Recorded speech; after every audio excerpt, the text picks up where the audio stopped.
มา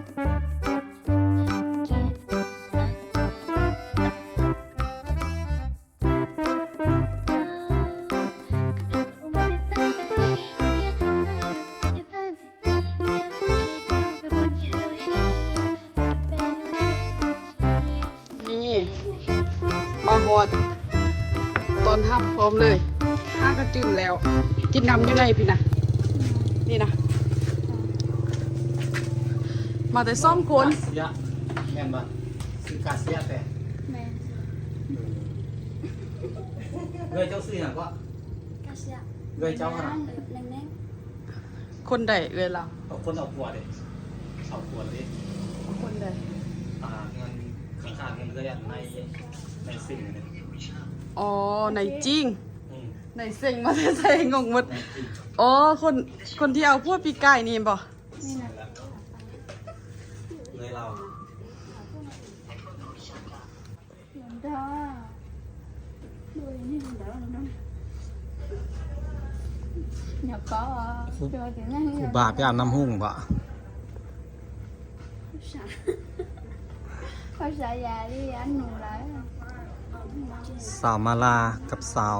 กาเซียซื้อกาเซียนี่ซื้อแท้เลยแม่นบ่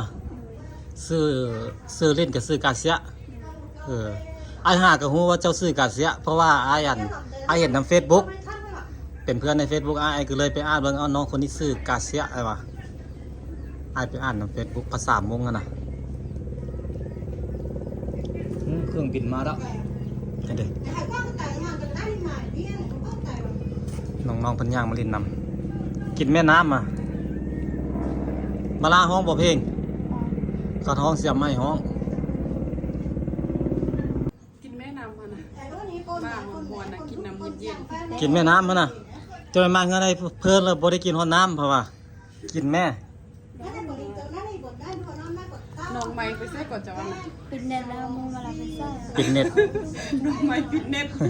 นอนบ่จักลอยไปพุ่นโซ่เหือผ่าเจ้าเราบ่จักน้องไม้น่ะ นี่ไปบ่สวดเจ้าน่ะ ไปบ้านแล้วนะ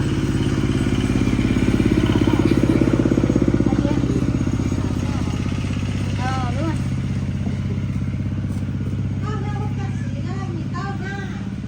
กาเซียจักปีละ14เรียนอยู่ม .4 อ๋อก็เป็นสาวแล้วก็เรียนเก่งอยู่14ปีอยู่ม .4 เหลือเจ้าคนเดียวเลยเนาะผู้หญิงอยู่เฮือนเนาะ บอกแล้วหนู มีน้องมีน้องชาย น้องพูดไว้ น้องสาวก็มีแสดงว่าเฮือนเจ้ามีลูกมีน้องสาวมีผู้หญิง3คนผู้ชายคนหนึง 2 คน ผู้ชาย2ดิเอาเมียล่ะไอ้นี่คนที่เอาเมียหันอายเจ้าหรือน้องอายเจ้าบ่เอาเมียฮะเป็นอายเนาะเพราะว่าอายได้ยินพ่อเจ้าว่าผู้ลูกชายค่อยกับน้อยๆนี่อยากได้เมียแล้วว่าซั่นแล้วว่าปานอายฟัง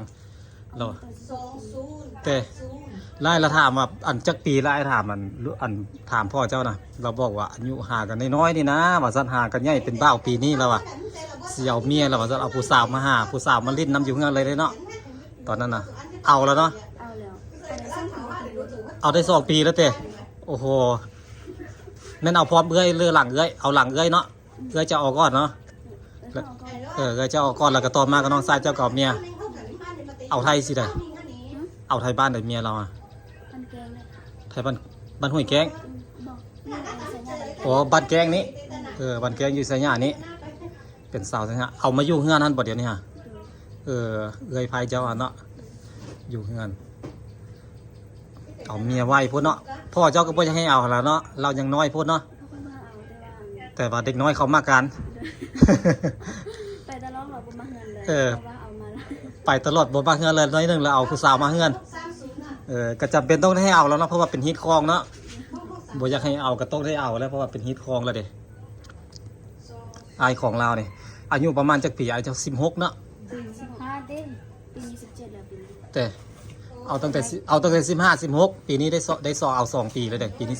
17เอาตั้งแต่อายุ15โอ้โหยังแต่มาลานี่แหละบ่เอาไผบ่มีไผเอาบ่เอาไผเนาะ เพื่อนมายังที่ไหน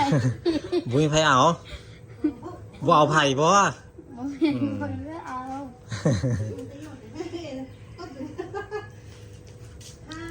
เดี๋ยวให้มาลาร้องเพลงให้ฟังก่อนบ่ได้ฟังเสียงแหบๆของมาลาโดดละ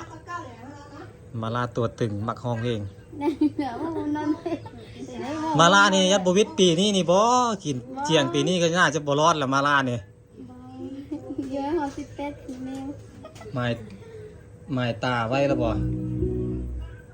ผู้บ่าวน้องกาเซียเด้อยากได้ผัวหรือยัง บอกไม่ไหว ยังหัดอยากได้เนาะให้ใหญ่ๆก่อนเนาะเป็นสาวก่อนอยู่ให้พ่อแม่เลี้ยงก่อนเนาะ บ่แม่นอยู่ให้เลี้ยงพ่อแม่ได้อยู่ให้พ่อแม่เลี้ยงก่อน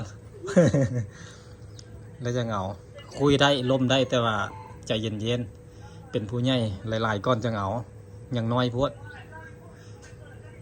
เอาไปจะน้อยทึกแม่ย่าอันด่าแล้วก็ทนบ่ไหวอดบ่ได้แล้วก็ปะ คือรถเกียร์เลย ปะแล้วก็เสียแล้วบัดนี้ เป็นผู้สาวมือสองแล้วมันก็บ่คักแล้วบัดนี้ฮะ คือรถเกียร์เขาปรับกันแล้ว เรากลับคืนไปหาเลยเด้ จองแล้วก็ปรับเปลี่ยนได้ เราก็ยังอยู่กับผัวเราเดี๋ยวนี้กันกลับคืนไปหากันแล้ว แล้วเจออะไร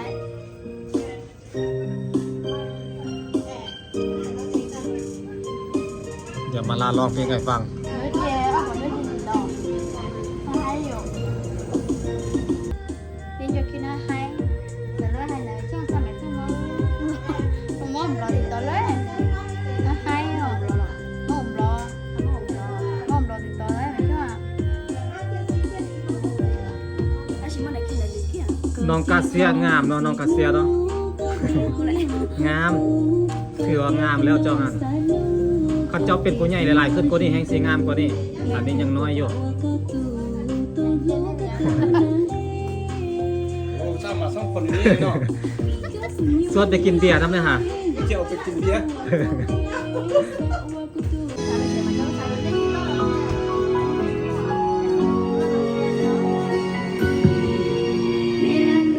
้เดี๋ยวเสียงจัง เกิดได้แล้วนะม่วนแล้ว กินแม่หนักมา เอาไปทำบ้านมา เดี๋ยวน้องมาลาร้องเพลงให้ฟังก่อน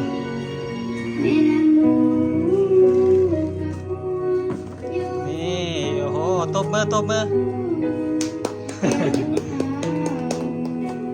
บ่ได้ฟังเสียงมาลาร้องเพลงโดดแล้ว คิดฮอดคิดฮอดเสียงแงบมหาเสน่ห์เนาะ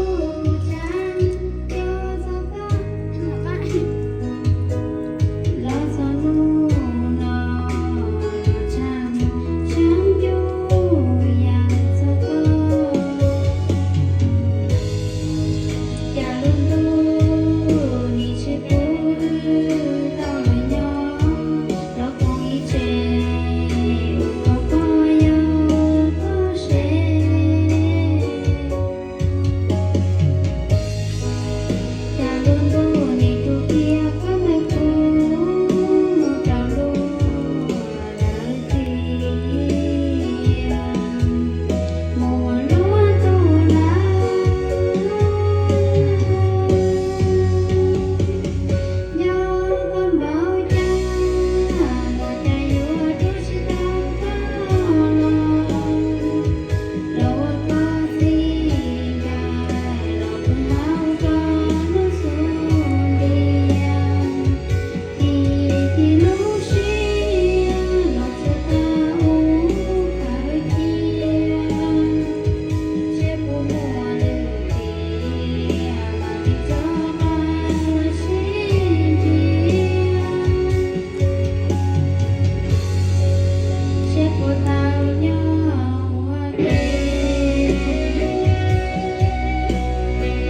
จบแล้ว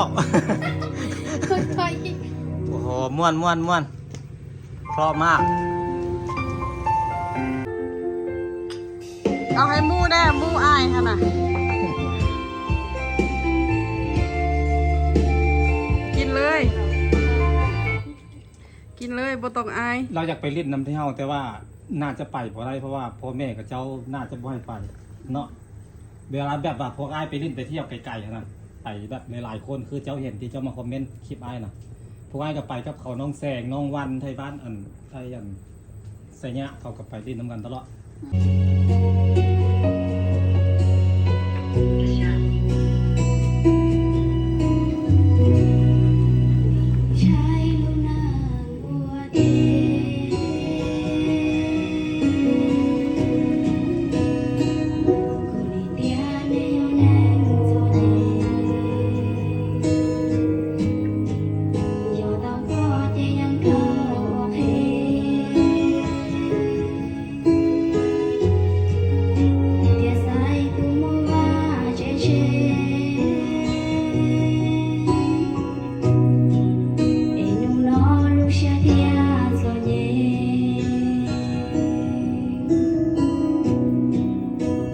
ใช่ลูกนางคือ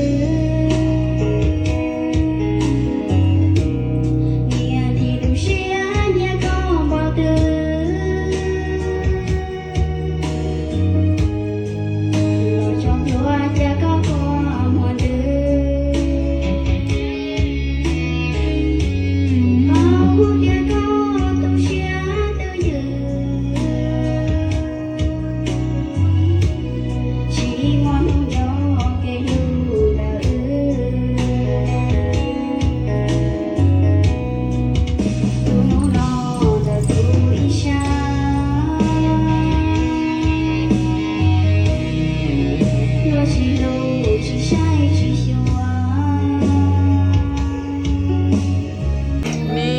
จบไปแล้ว1เพลงเต้นกะเก่งร้องเพลงกะม่วน เนาะเพอร์เฟกต์ขนาดเลย มาละปีนี้เจ้าก็เต้นอยู่บ่น้องกัสเซียเต้นว่าเต้นเจ้าผู้เดียวหั่นแหละ3คนว่ะ ไว้นี่แหละผู้เดียว มาละใส่เดียวเลย